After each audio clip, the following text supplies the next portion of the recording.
रातों के राजा। एक समय की बात है, एक घना जंगल था जहाँ सभी जानवर चैन और शांति से रहते थे।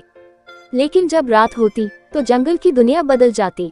रात के अंधेरे में राजा था एक बड़ा और चतुर उल्लू, जिसका नाम था राजू। राजू दिन में अपनी गुफा में आराम करता और जैसे ही सूरज ढलता वह अपनी बड़ी बड़ी आंखें खोलकर जंगल के ऊपर उड़ान भरता। उसकी नजर इतनी तेज थी कि वह दूर दूर तक सब कुछ देख सकता था। जंगल के सारे जानवर उसकी इस अद्भुत शक्ति से डरते थे। एक बार जंगल में एक युवा खरगोश आया जिसका नाम था चिंकी।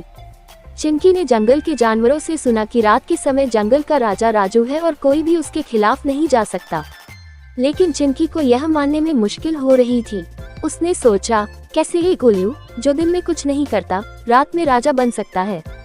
उसने राजू को चुनौती देने का फैसला किया। रात होते ही चिंकी चुपके से राजू की गुफा के पास गई। जैसे ही राजू बाहर निकला, चिंकी ने उससे पूछा, राजू, तुम खुद को रात का राजा क्यों कहते हो? क्या तुम्हारे अलावा कोई और रात को राजा नहीं बन सकता? राजू मुस्कुराया और कहा, राजा बनने के लिए ताकत नहीं, चतुराई और जिम्मेदारी चाहिए। मैं अपनी तेज नजर और बुद्धिमानी से इस जंगल को रात के खतरों से बचाता हूँ। यदि तुम भी ऐसा कर सको तो तुम भी रात की रानी बन सकती हो।